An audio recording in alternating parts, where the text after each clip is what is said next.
good afternoon. I hope you're having a very lovely time at Pure London here. I'm Olivia Pinnock. I'm a journalist and a lecturer, and I'm also the sustainability advisor for Pure London. So come have a chat with me later about what we're doing here at the show to try and push sustainability and help our community to embrace this particularly big challenge.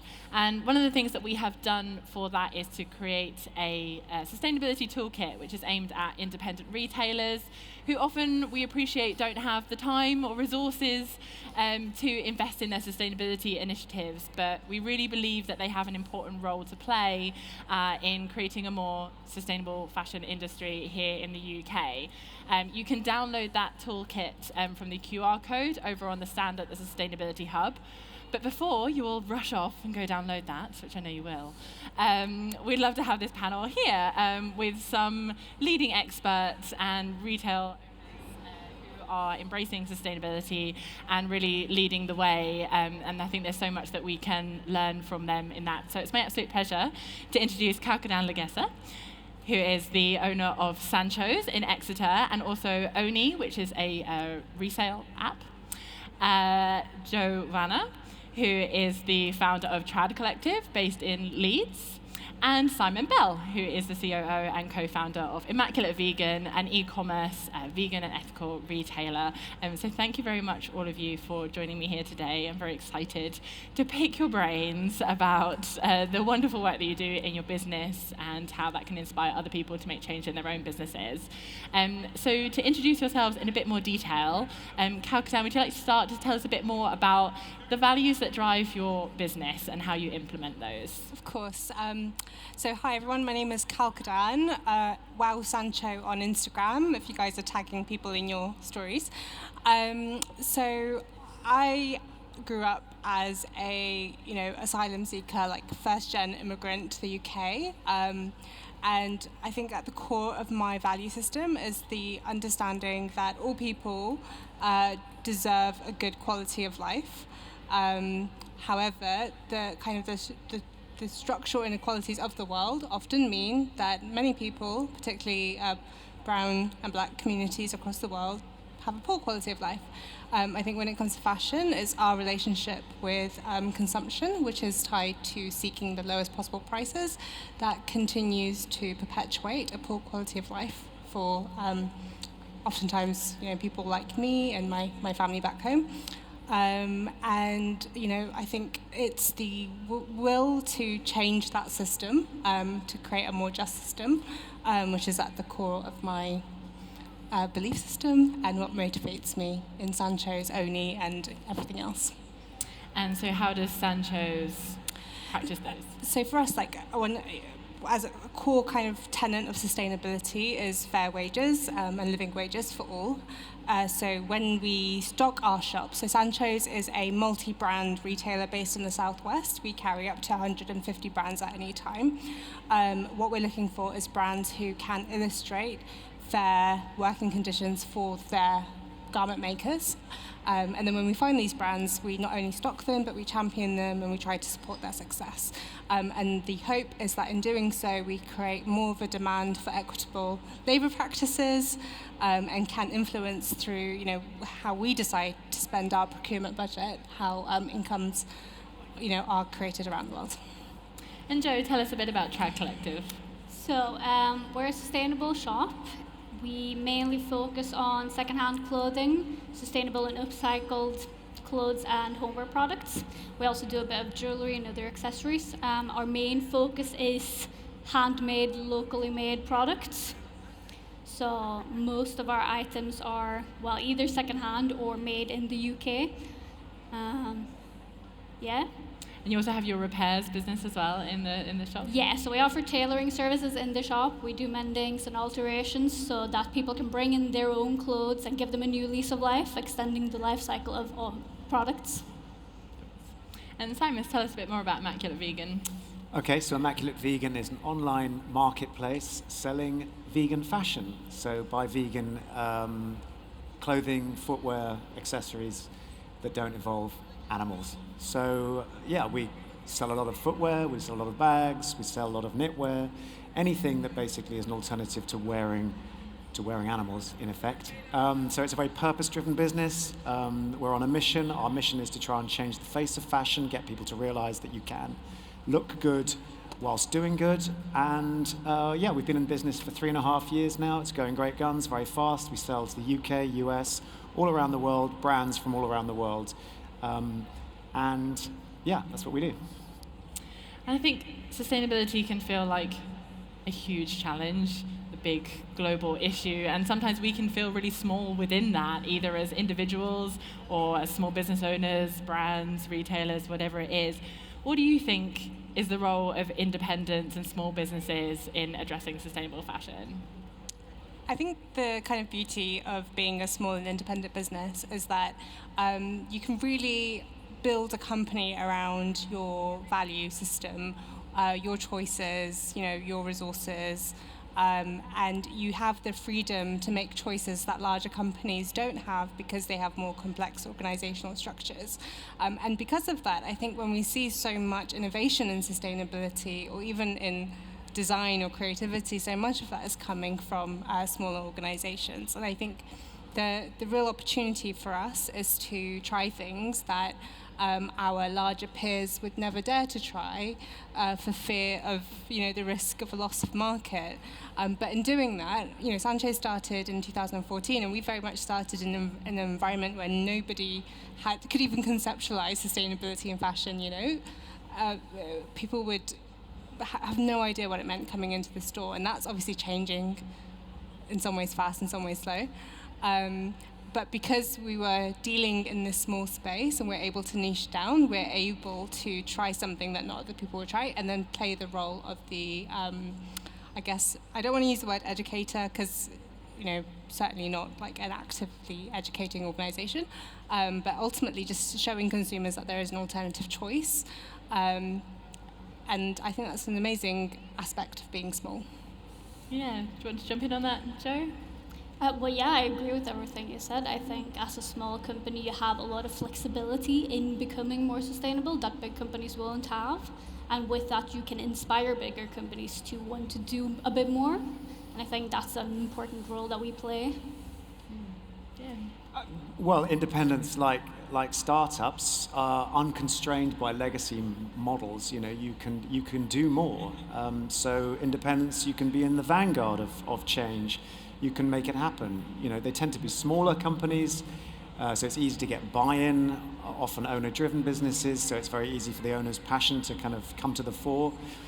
You have the ability to change the model, to potentially charge more for products that mean more. And I think increasingly consumers are willing and open to have that discourse, maybe buying less, but buying more purposefully, which, again, is what we're all about.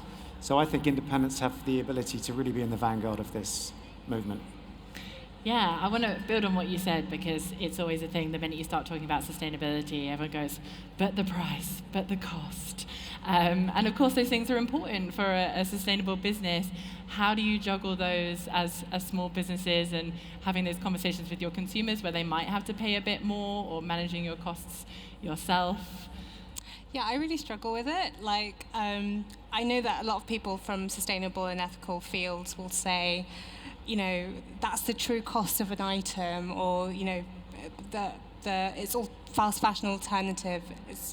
It's only possible through exploitation, therefore be prepared to pay the higher cost. But the reality is, we're in a cost of living crisis. So many people are struggling with their finances. Fashion is an optional purchase. I think it's very difficult. I don't know if it's difficult for you guys. It's difficult for me. I think it's because my background is very much kind of working class. I can very clearly empathize with the desire to save money. The way we manage this, we've had different strategies. So first of all, we tell people why things cost the way they cost. We encourage them to buy less, hoping that they could spend more on the few items they choose to buy. We've also experimented with models like transparent pricing, where we've had tiered pricing, which enabled the customer to choose what they wanted to pay for a product. to allow customers themselves to differentiate based on their own budget. So I think you've got to be really experimental with how you convince people to spend more money, unless, of course, you want to build a higher, more luxury brand. But yeah, that wasn't for me. What did you learn from those experiments? That most people who have resources are willing to cover the costs of a good. One thing that would surprise me most is how often people would pay the top price, but then also offer to spend more money, so they would actually give us more cash in the hopes to pay forward the ability to buy that product for other people. And I think as more of us become aware of the kind of systematic nature of climate change, for example, I think we'll see more people with wealth try to actively distribute their wealth in order to see more equality. Yeah, and Joe, how do you find that as well, being in Leeds as well, which, there's a lot of wealth in Leeds, there's also not so much wealth in Leeds. Do you find that an interesting topic amongst your community there? Well, it is, as you say, it is difficult to juggle, but I think the way we manage is that we have a lot of different things at different price points.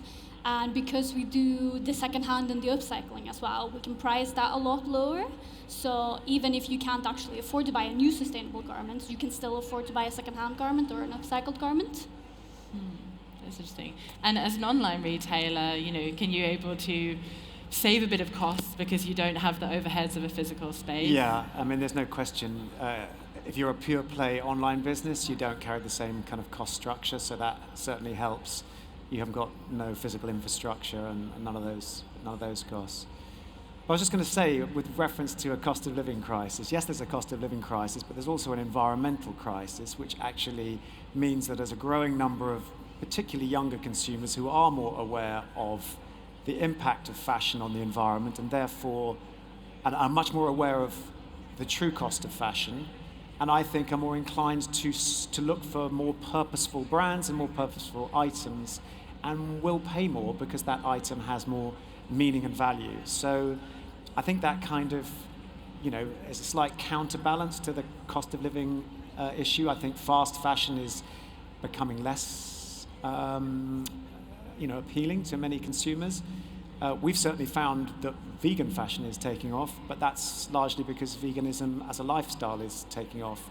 And there's a different dynamic when you're trying to replace something that was leather with something that isn't, or whatever it might be. So again, there's slightly different forces at bay. But yeah, back to your question. It's easier, it's cheaper, it's more cost effective being online than offline. Yeah. Just to build on Simon's point on Gen Z, I was at the spa last Friday, just finished, feeling great, and I could hear two women in their early 20s talking about sustainable fashion, and they were actually making the point that one of the brands that they liked was going into a sale, and how that made that brand less desirable for them because they thought that brand was being frivolous in its pricing. So and I was just eavesdropping. What a strange conversation for two women, two very students to have. But yeah, I definitely would agree. So we don't do Black Friday, for example, yeah. Right? Just as a matter of course, because it just seems to encourage excessive consumption, so we just don't do it. Yeah, there seems to be a lot of brands who are, not just not doing Black Friday, but actively creating marketing campaigns around the fact that they're not doing Black Friday, right. And offering alternatives so that they're not kind of. And I think if people will buy into that value, and it maybe works.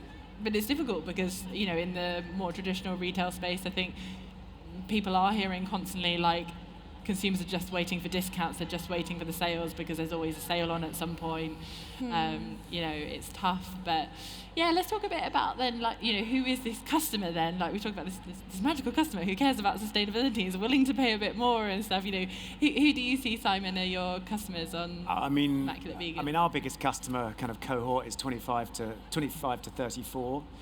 But surprisingly, it's the next age up rather than the younger one that's the next biggest kind of group. It might have something to do with price, of course, but the obvious answer is it's a younger consumer, because the younger consumer has more awareness, more anxiety about what's going ahead, more inclined, therefore, to look for something more sustainable or ethical.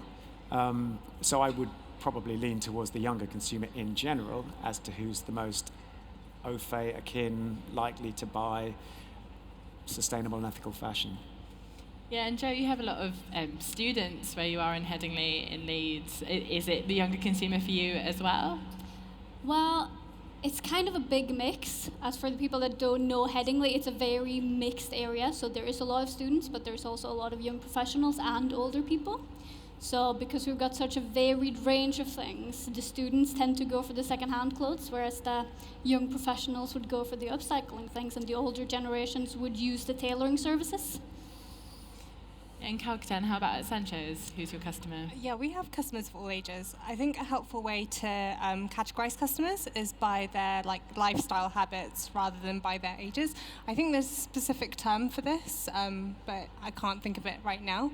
But so for example, they all, behave like someone who might be interested in sustainability. So they'll have a reusable bottle. They probably are interested in the third sector in some way. They probably have been vegetarian or vegan at some point in their lives, if they're not currently. It's they have shared goals. They tend to be a bit more left-wing, a bit more liberal, if I'm honest. And they've got great taste in fashion, of course. That's the key uniting factor of them. Yeah, interesting. And so when it comes to, again, more of the sustainability side, what do you look for when you onboard a brand to your marketplace or you're stocking them? What are the kind of the green flags and the red flags? I would say one green flag for me is if you can get very close to the manufacturer of the item. If you can buy a product from the person or the group of people who've made it, I think that's a really, really key green flag, because it means that a ton of the kind of bargaining power around pricing, working conditions, will be closer to the individual that's produced the item. Yeah, I don't know about you Yeah, guys. I agree. I think our biggest green flag is if it's made in the UK.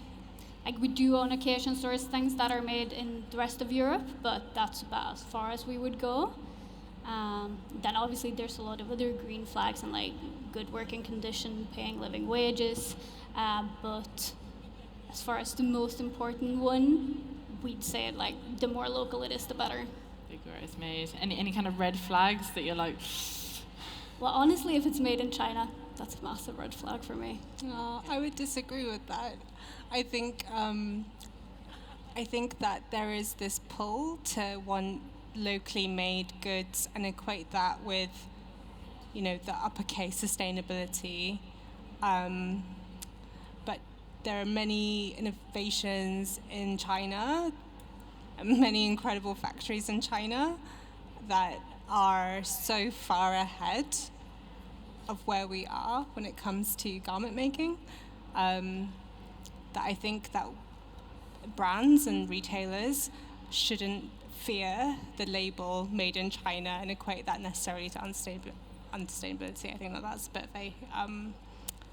and how do you have those conversations with someone who might be saying, I'm making in China, but I'm making it sustainably and ethically? How do you kind of verify that and push that further with them? I mean, there are a ton of third-party verifiers, some of which have more coherent and thorough processes than others.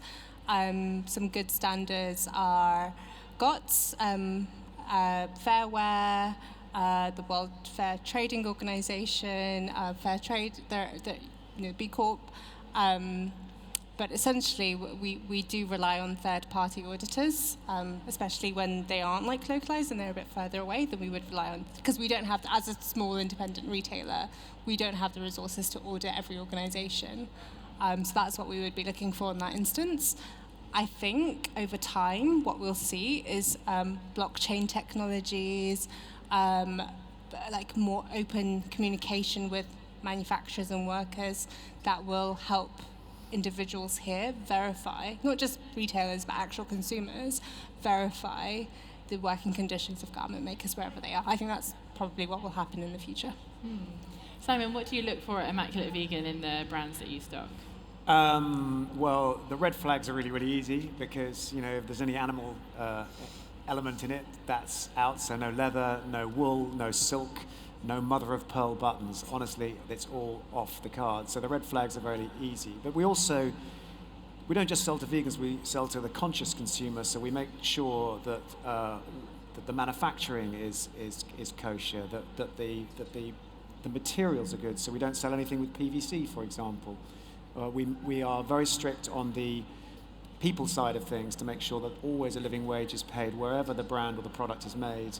And the packaging too needs to be sustainable. So we have a kind of 5 key criteria by which we judge the brands that we onboard.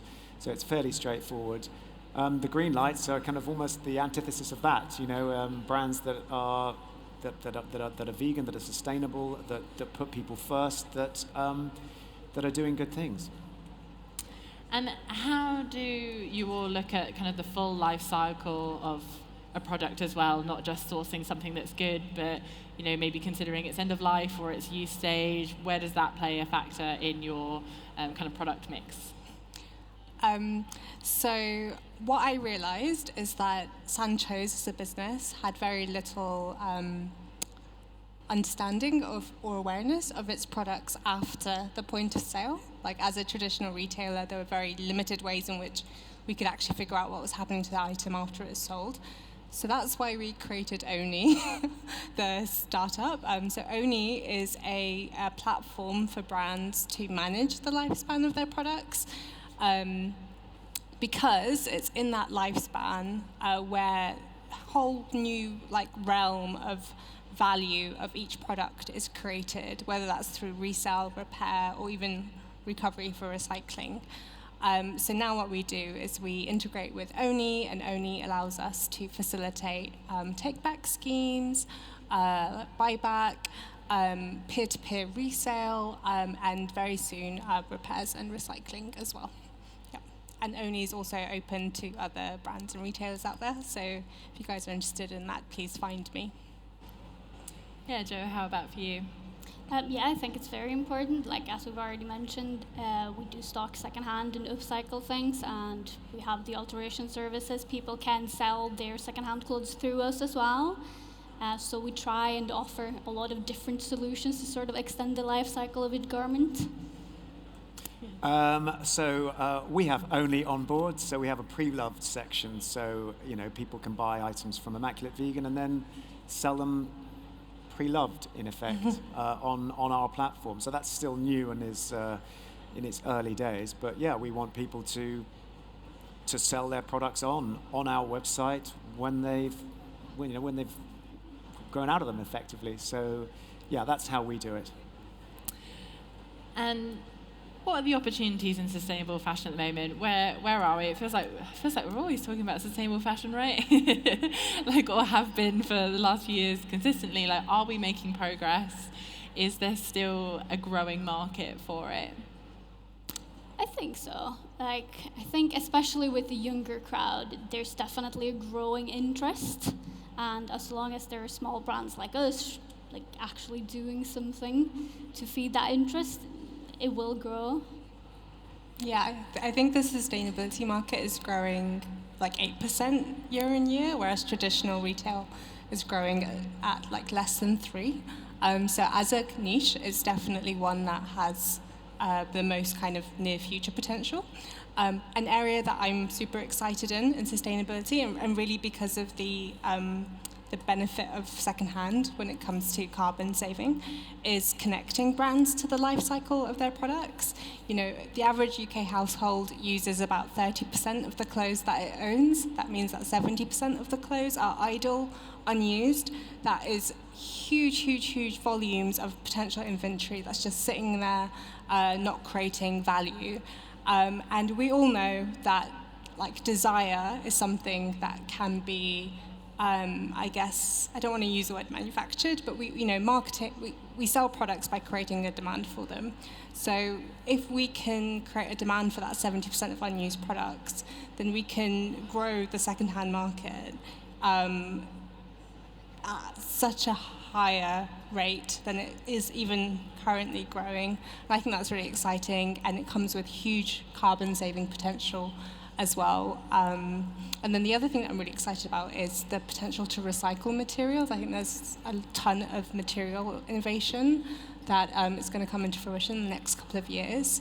And that will mean that, brands and retailers can start looking at used goods and what would have previously been waste to manufacture, which I think is really, really exciting.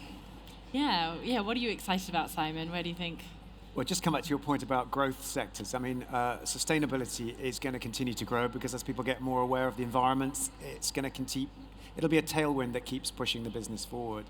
Veganism is growing every single year. So there were 750,000 people that signed up to Veganuary this year, and that's just the people that signed up, not the people that tried it. So that's a worldwide movement that's going to continue to push vegan fashion forward, that's for sure. So yeah, that's not going to go out of style. It's just only going to grow and grow and grow. So what was your question again? What are you excited about in the sort of innovation in sustainability? I'm excited about the fact that people are coming up with really interesting, innovative, non-animal alternatives. So just like in food, there's a lot of innovation in meat alternatives. So in, apparel, materials, there's a lot of innovation. So we sell apple leather, cactus leather, pineapple leather. There's all sorts of new and innovative ways of creating a texture and a feel and a longevity like animal leather that isn't. So you're seeing a lot of innovation in this category, and that's really, really exciting. So yeah, that's, again, one of the reasons why I think this is quite an interesting area, sector, niche, call it what you will, to be in. And Joe, we've talked quite a lot about product, and obviously that's kind of where most of your footprint's going to be in a retail business. But what about the store environment, packaging, things like that, energy efficiency, staffing, all that kind of stuff? How does sustainability play a role there for you?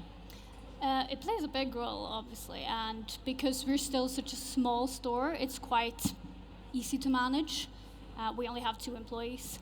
And we don't use any single-use plastic. We encourage all our brands not to use any single-use plastic either. And as for our energy, well, we're quite lucky because we don't use any heating because we're right in between a Greggs and a Costa. That's just luck, basically, but that gives us a bit of saving that way. Just all sorts of little bits and pieces that we can do to make our business more sustainable and better for the planet. Kalkadan, how about at Sanchez? I would just mirror what Joe's saying. So we don't use single-use plastic. We use very expensive recycled packaging. I worked out in 2021 our packaging costs us £30,000 more per year than the cheapest plastic alternative, which is it's a difficult pill to swallow. And then we pay living wages, which is very important. And to be honest, I think we try to always analyze our business model and ask ourselves, is this really the most sustainable it can be? And actually, one thing a journey that I'm on currently is this challenge around linear business models, of which retailing is, where you're making all of your revenue from the sale of new goods, which means that your route to growth or your route to sustaining your revenue is to sell new goods, which means that despite creating a sustainable business, in the context of limited resources, potentially you are going to overuse the resources that are available. And I think that's a fundamental challenge to us as sustainable businesses. I think Joe's dealing with it really amazingly with your business model. And what my hope is for Oni, and the reason we developed Oni, is because we understand that retailers can't have every unique operation, or not every retailer can be a repairing retailer, a reselling retailer, or a recycling partner, but hopefully if there's infrastructure that allows retailers to connect to these services, every business model could be more circular. And what's crucial in that is that they can generate new revenue and more revenue from those circular business models. And I think that's going to be really important. Yeah, I think it can be a bit of a an existential crisis as a, Yeah. as a a vendor and a retailer where you need to sell in order to do that. But when you're part of a sustainable movement that kind of says we need degrowth, we need less product being sold, and that can be quite a challenging thing to deal with as an entrepreneur. I think I encounter it a lot in the people I speak to. Yeah. Simon, tell me a bit about how how you can run an e-commerce operation in a more sustainable way. Well, I think e-commerce is more sustainable than bricks and mortar for fairly obvious reasons. In our case, we're a marketplace, so we don't actually buy or hold any stock. We've got no warehouse. We don't physically handle it. So again, that's more sustainable. The products go from point to point as opposed to into a warehouse then out. So we just connect the seller with the buyer via our platform. So that's probably the most environmentally friendly way of getting the goods to the customer. We don't have an office, so it's all virtual. Everyone works from home. So we've got no carbon footprint, at least not as far as an office is concerned. So there's 4 ways in which we do it. But yeah, your point ultimately is true. The easiest way of, the buying does have a certain, environmental impact. But I think our aim is to try to minimize that as much as possible, and then offer only or pre-loved as a solution to allow people to then, sell on. Do you have a challenge with, as you're not sending out the product directly, so you're not in control of the packaging being sent out and the couriers and things like that? Do you ask for requirements from your vendors? Yeah, we do. So we don't onboard anyone unless the packaging is absolutely to our satisfaction. And most of the brands that we sell, pretty much all of them, they take that very, very seriously because that's part of their DNA and their promise to their consumers. So yeah, the packaging is usually pretty good. But yeah, we wouldn't take it on if it wasn't. And what do you find are the biggest challenges? We've talked about a few challenges, but let's get into this in a bit more depth.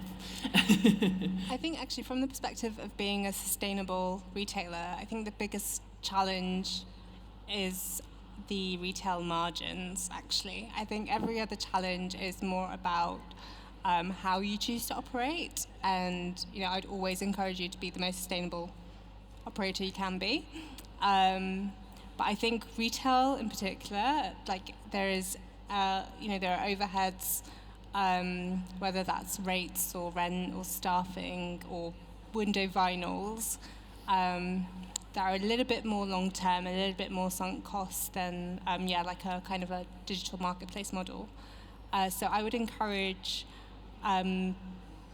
I guess, other retailers to really think about how they build in product differentiation to their offering, or service differentiation, in order to navigate those kind of restrictions on the top end and the bottom end of the margin of the products they can sell. Jo, how about for you? What are the biggest challenges? I think the biggest challenge is finding new brands to source. Just because obviously we have a lot of requirements and there's a lot of brands that don't fulfill those sustainability requirements. Yeah. So it's quite a long research process. Say I want to start stocking socks. I'd have to actually look through a lot of brands before I find one that would actually be suitable for us. I just feel like I should shout out a brand. So Mark, if you raise your hand. Okay, that's Komodo. They're a fantastic sustainable fashion brand. Anyone needs to stock them.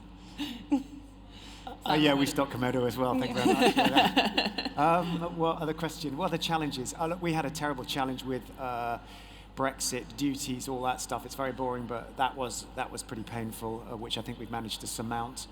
With reference to the previous question, ultimately we'll have an Immaculate Vegan store in the US, UK, Australasia, and then have brands, local brands, to avoid too much carbon dioxide in flying items here, there, and everywhere. So that is a long-term opportunity/challenge. I think there's a challenge in the word sustainable. I think it's used very, it's used willy-nilly. I think there's a challenge to actually come up with a de facto, widely accepted standard that we can all use, that we can all apply. There's obviously economic challenges that we all face, but I think there's opportunity there as well.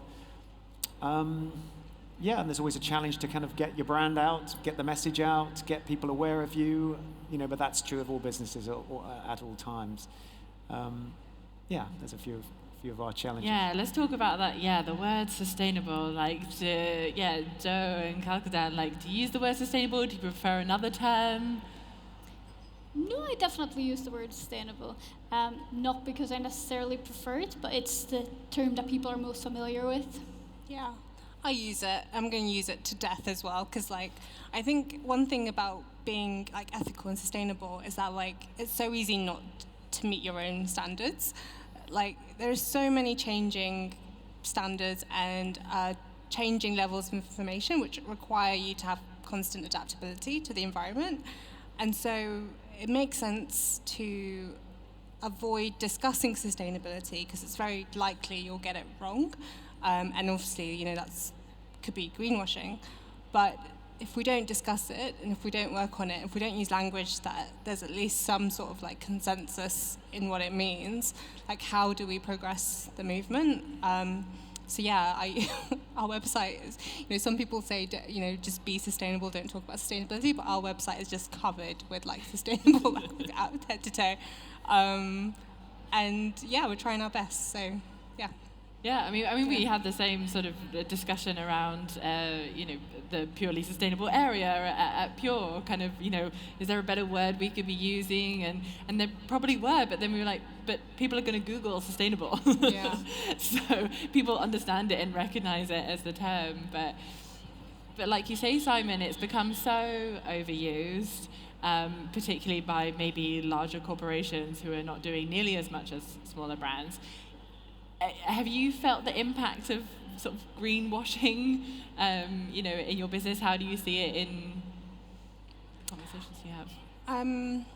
What I think is crazy is like there's a survey of like I think 18 to 25-year-olds, and they were asked, you know, which is the most sustainable brands, and I don't know if I can name them here, but the ones that were listed were the ones that are like absolute like 101 like fast fashion operators.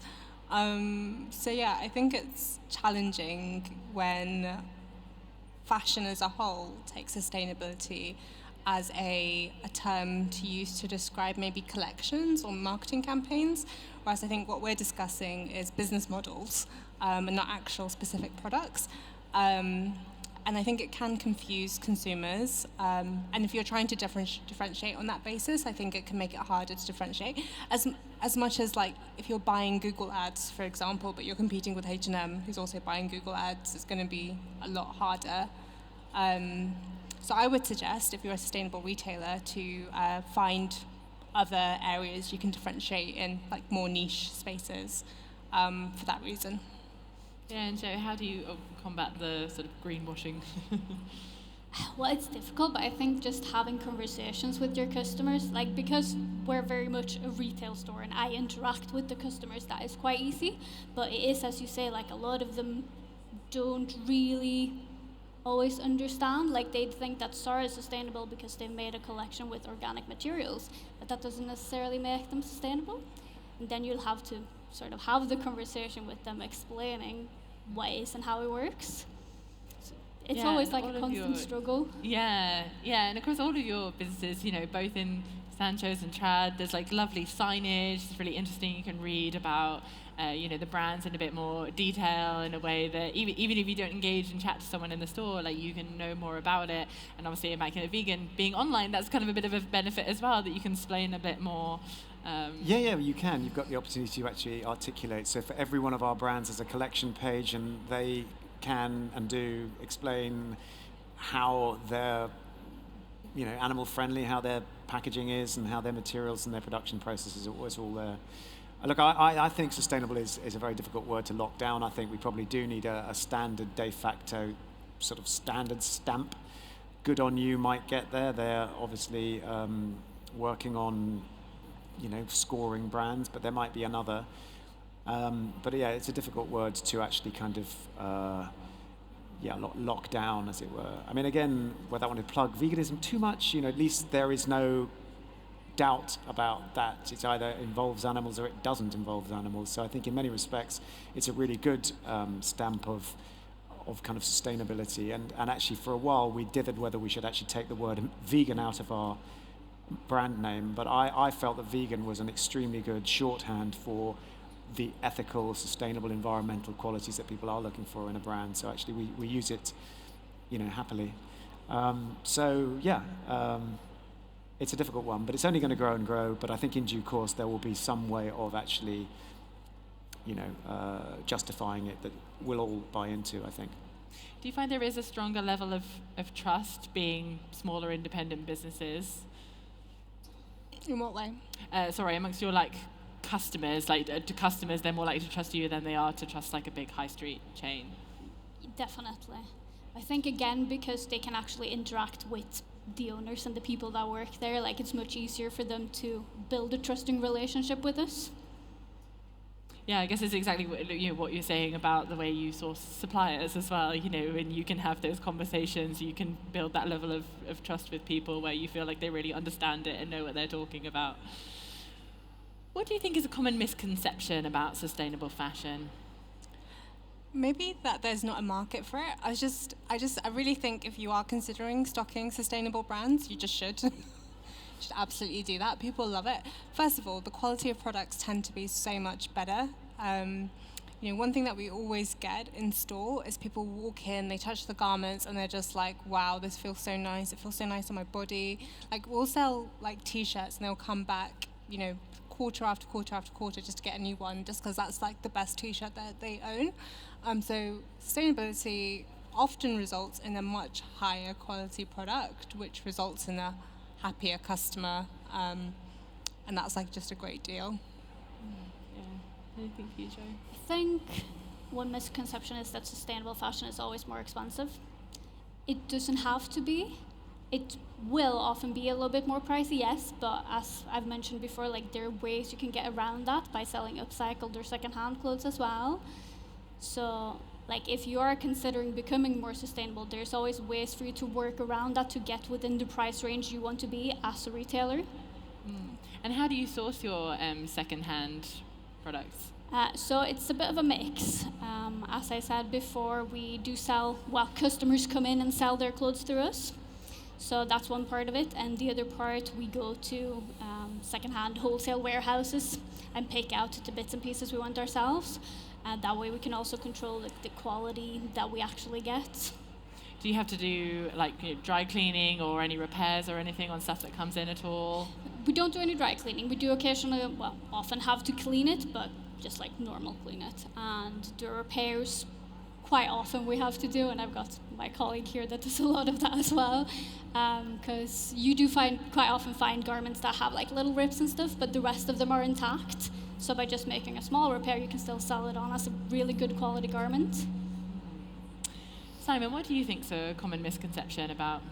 Common misconception. Well, we've done the sustainable thing. Lots of people think that brands saying that's telling the truth. They're not always telling the truth, right?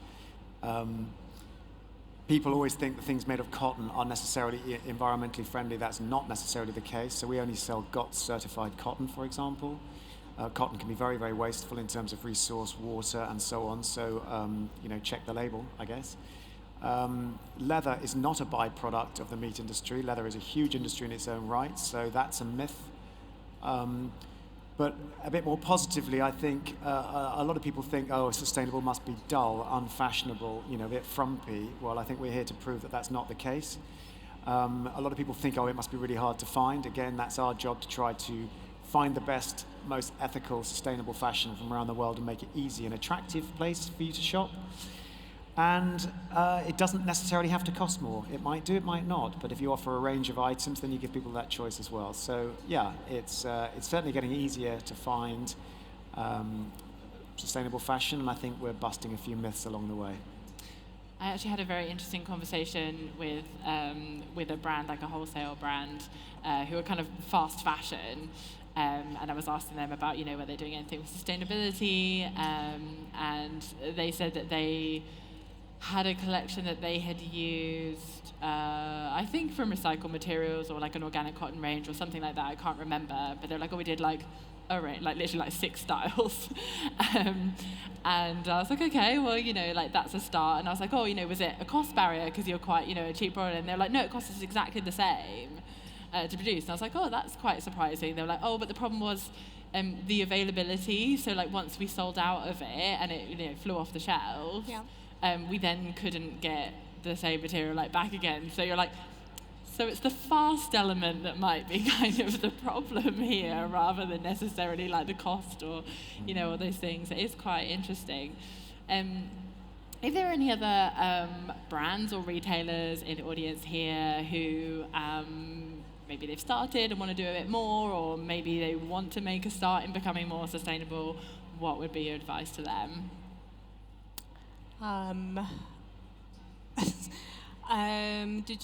You've released a sustainability toolkit for retailers. Come download the sustainability toolkit. Yeah, so I would say download this toolkit and read it. A friend of mine wrote a book called Consumed, which I think is a fantastic overview on fashion, which you can read, by Aja Barber.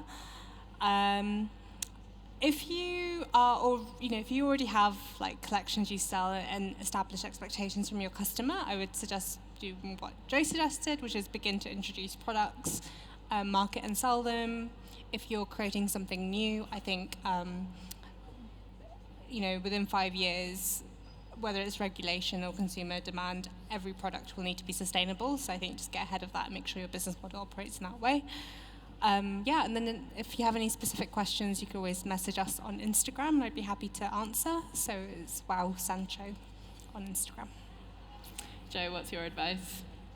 Well, I think to start small is a good idea. Like, being sustainable can be quite overwhelming, but there's always little things you can do to start becoming more and more sustainable. Maybe write down a list of all the things you want to accomplish, start with one, and once you finish that, move on to the next one, and then you'll slowly but surely become more and more sustainable. My advice is just do it. Just start.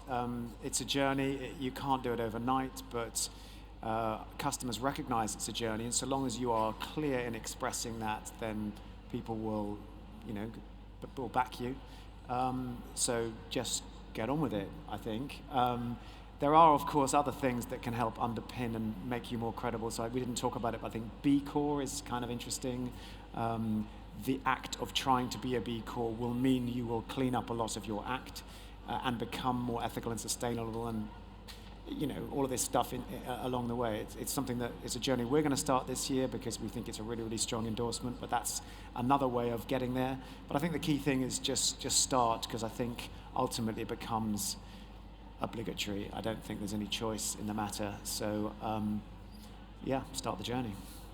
Wonderful. I think there was such a brilliant point made at the start about the role of independent retailers, and how independent retailers can often feel like they're living in the shadow of big, huge chains, and this is a real opportunity to be a leader and to get ahead of something that is ultimately where every retailer needs to be heading as well. So that's really exciting. If there are any questions, we are going to head over to the Sustainability Hub, which is just down there and on the left. You'll see the signs. So do come join us, come ask questions, come find out about Oni, come download the Sustainability Toolkit. We will be there, and we look forward to speaking with you further. Thank you so much for joining us today, and thank you to my panel. Thank you.